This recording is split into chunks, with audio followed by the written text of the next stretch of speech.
Namaskar, good morning, and welcome to this session of Vippasana and Bhagavad Gita.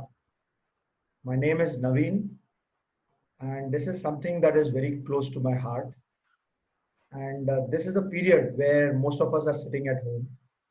And I've been thinking about it for a long time that I should start something about Vippasana and Bhagavad Gita. I have done Vippasana two times, way back in 2013. And since the time I underwent this 10-day course of Vipassana, I was so enthused and excited about it that I understood a lot of things transformed within me.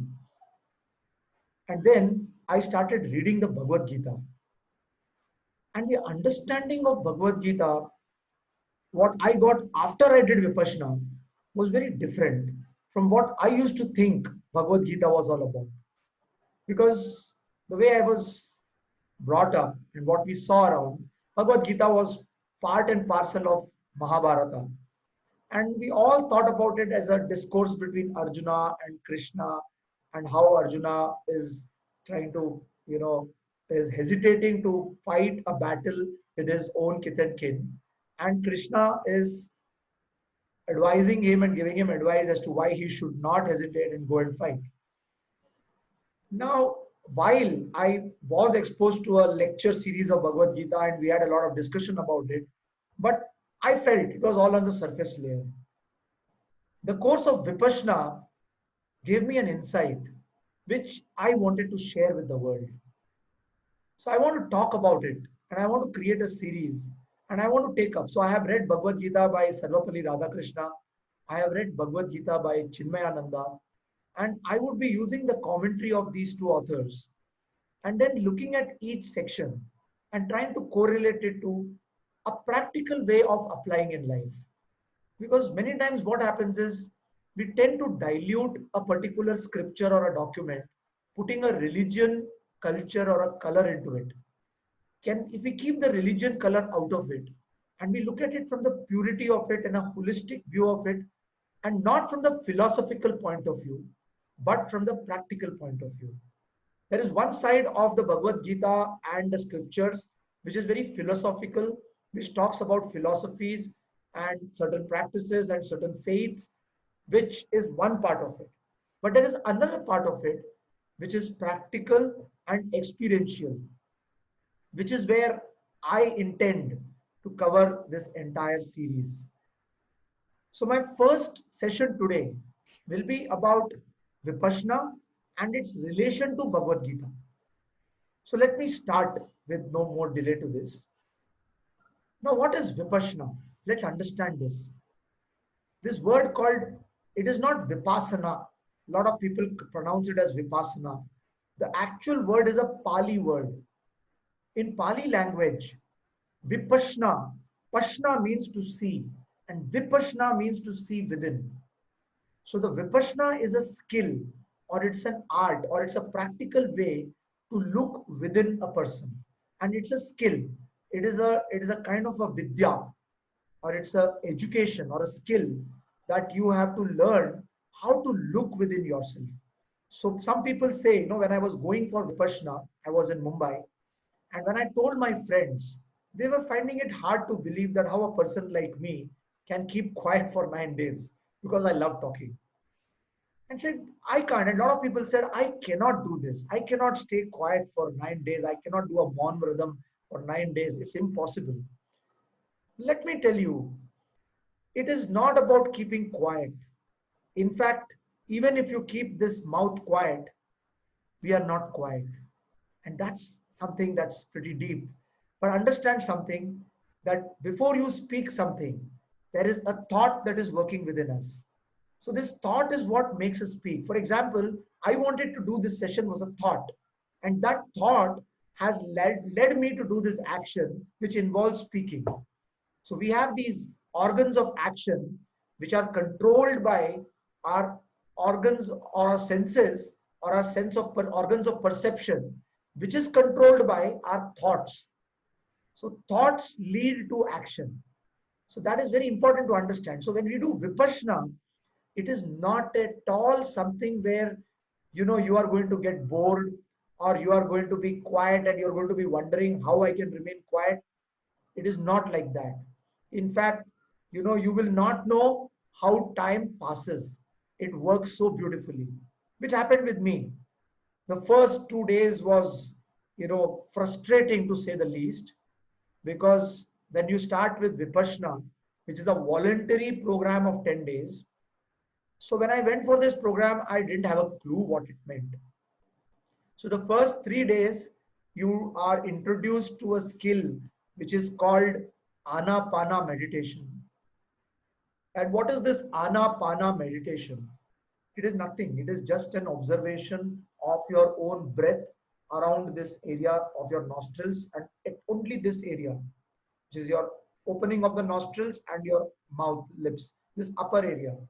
Why? Because they say that, if you take anything which is larger, and one thing beautiful about Vipassana is that it's very pure. It's a skill, it's an art, it's a practice. It does not conform to Buddhism or Hinduism or Jainism or Islam or Christianity or Sikhism. There is no ism in it. And that was the thing that drew me to this entire skill. Since there is no ism and there is no godly figure whom you are going to say that is the God whom which I am going to believe in. Before I went to Vipassana, I tried out art of living. I tried out Sahaj Yoga.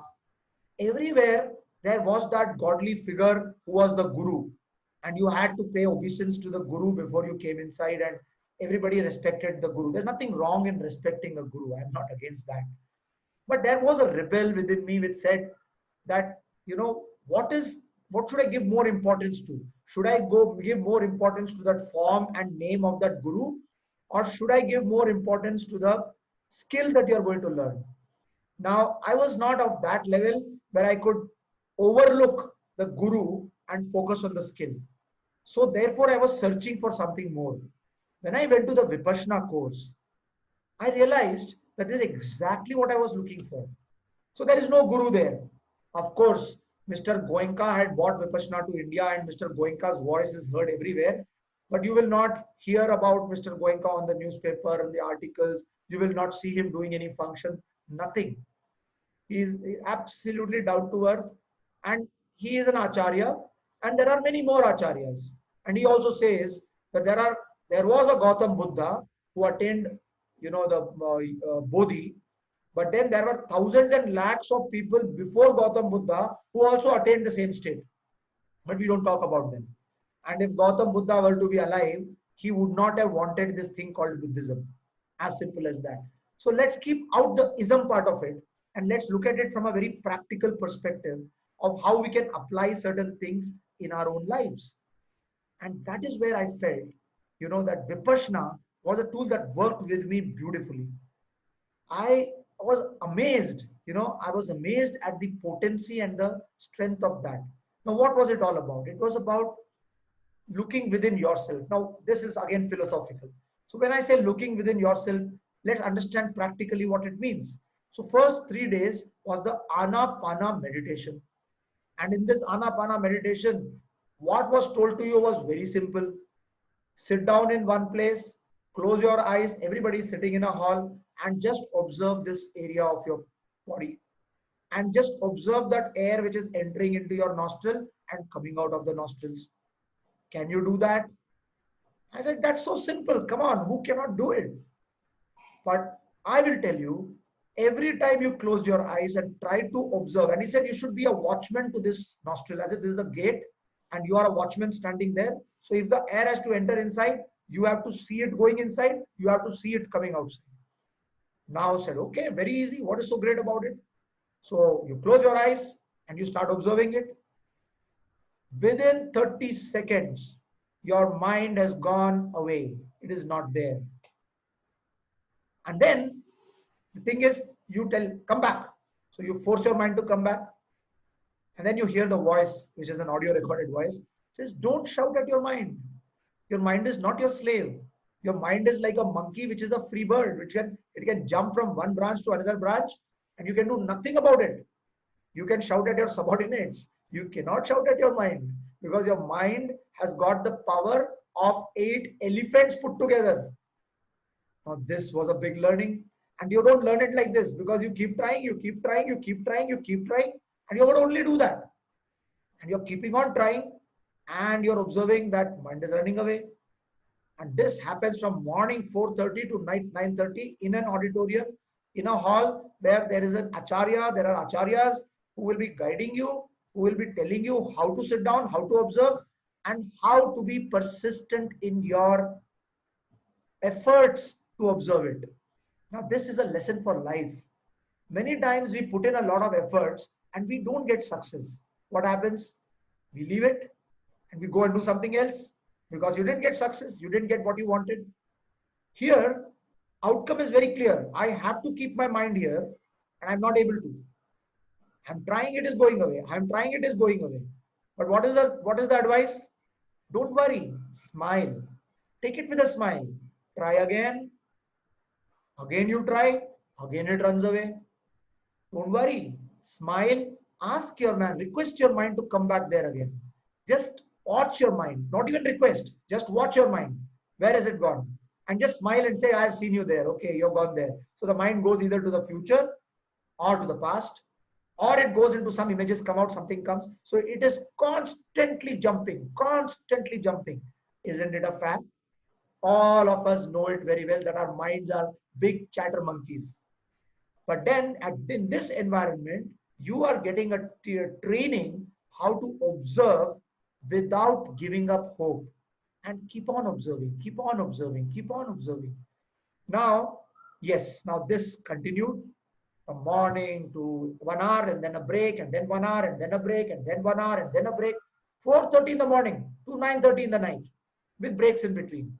And then in the evening, you have a discourse where you listen to the voice of Mr. Goenka, and you listen to a good talk about what happened in the whole day. And it is as if the person has read your mind, you know, what has happened. So you sat down and your mind ran away, and then you again sat down, again mind ran away. So you got angry, you got frustrated, you start feeling stupid about yourself. Okay, what is happening is a simple thing like this I'm not able to do, and still your mind is running away. Now you won't believe it, I also got frustrated.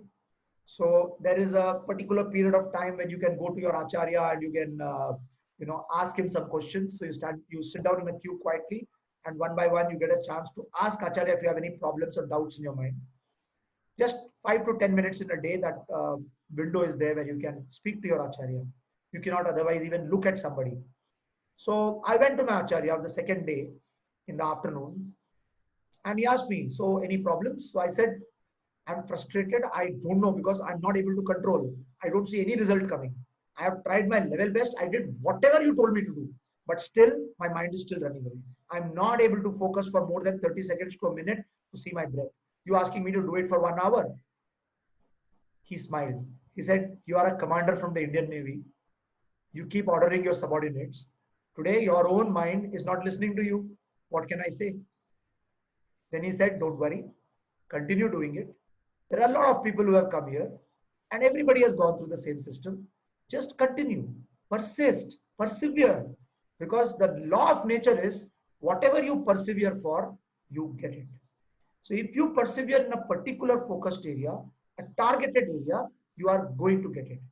Now, isn't this what we all are actually trying to tell our children when they go to school, when we plan their careers for their lives? But when it comes to our own practice, what do? So perseverance, persistence is the first lesson that Vipassana teaches you, which is a part of life. In life, if you start doing something and you don't get an outcome, you should not leave it. If you started doing something, it was with a thought to get an outcome. So my learning is persevere and persist. Keep doing it, keep doing it, keep doing it with a smile on your face, becoming a friend to that activity, not an enemy, not getting angry, being relaxed, being equanimous, and saying, okay, let me do my effort. Let me build my abilities. Let me work on myself. Let me control myself, and let me become good at it. That's it. That's the first lesson. And you won't believe it. I just obeyed and followed what that acharya told me. Within half a day, I could actually stabilize the mind. It is a beautiful feeling in the third day when you see that small trickle of air going and tickling your hair inside your nostril, and you feel it going in and you see it coming out, and you can actually feel that tickling sensation happening in that hair inside the nostril. That means you are looking at the hair in a magnifying glass. And I say looking, not open eyes, closed eyes, but you're feeling it. You see that air going and trickling it, coming down, which nostril, how much it is going. It is out of the world feeling when you do it for the first time. Now a disclaimer. Moment you start feeling like this, as if somebody has read your mind, there'll be a voice which will warn you. Your mind is intoxicating you now. Now you're getting intoxicated by our first experience. So every time you try to do this, you will want to get intoxicated. So be equanimous. Don't get excited. Again, a lesson for life. You may achieve your outcome, but don't get excited about your outcome. Focus on what you have to do next. So you may have achieved your first outcome, but don't get excited about it, and don't start, brandishing yourself as an achiever, as a victor, and all that. So what happens is, if you are not brandishing yourself as a victor, automatically you are on ground level, you are humble, and you are now focused on the next outcome. And you're humble and you're equanimous. Okay, I have achieved this. You're feeling good about it. Become equanimous. Don't let that feeling good about it take charge of you. Don't start enjoying it. Don't start. It is called, what do you call it? It's a moha. It's a rag. Okay, rag. It is called rag. So when you become addicted to that rag, is when the dvesh also comes. That is what Vipassana teaches you. That rag and dvesh are the two enemies of the human mind. Now, whenever you feel good about something and you start getting excited about it, it is immediately an attraction which will make you do something more so that you get more of it. And if you don't get it, you start getting frustrated and distressed. So that is dvesh. So dvesh comes because of rag. So you have to be very careful when you're doing this exercise or any exercise in life.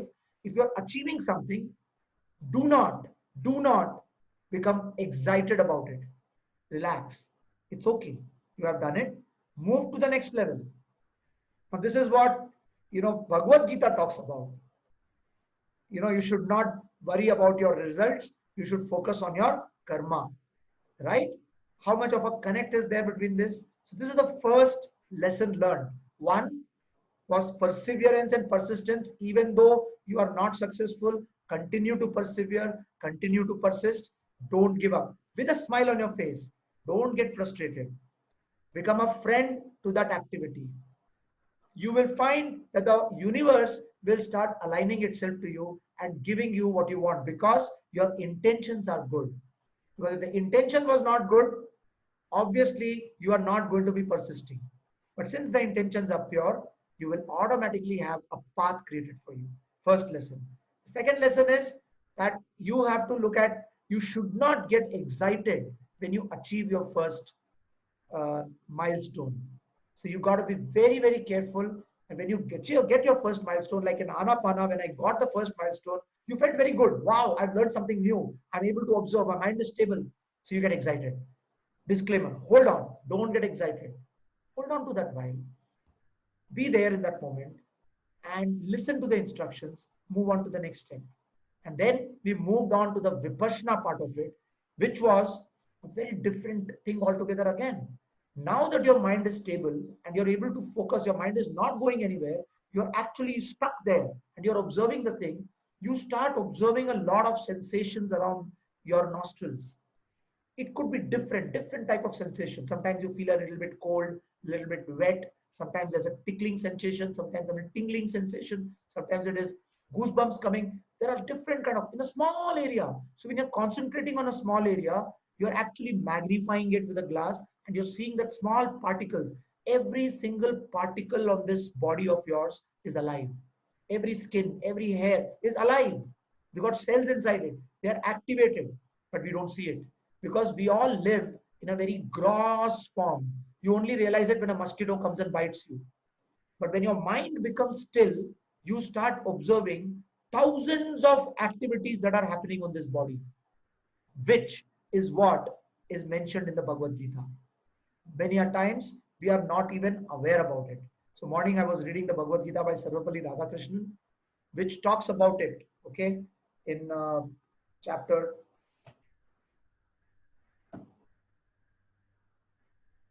let me open the chapter.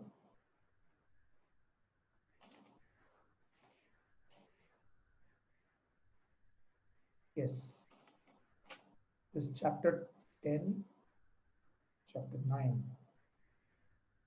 Yeah, chapter 9, verse 2. Raja Vidya Raja Guhyam Pavitram Idam Uttamam Pratyaksha Vagamam Dharmayam Susukham Kartuma Vyayam. What it means is, this is a sovereign knowledge, a sovereign secret, supreme sanctity, known by direct experience. Raja Vidya Raja Guhyam, it's a king's secret, king's knowledge. Pavitramidam Uttamam, this is a very pure and superior one. Pratyaksha Vagamam Dharmayam, it is learned by experience and practice. Susukham, happiness and bliss. Kartuma Vyayam, the person who does it. So if you do this work, okay, with a lot of dedication and perseverance, what will happen is you will get absolute bliss and happiness by this work. But you have to learn it by experience. It is an anubhuti.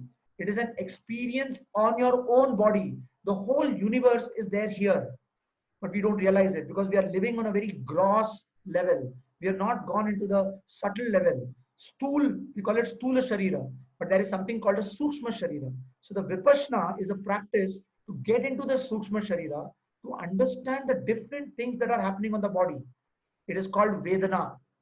So the Vedana word, so the Vedanta is more about understanding the Vedanas.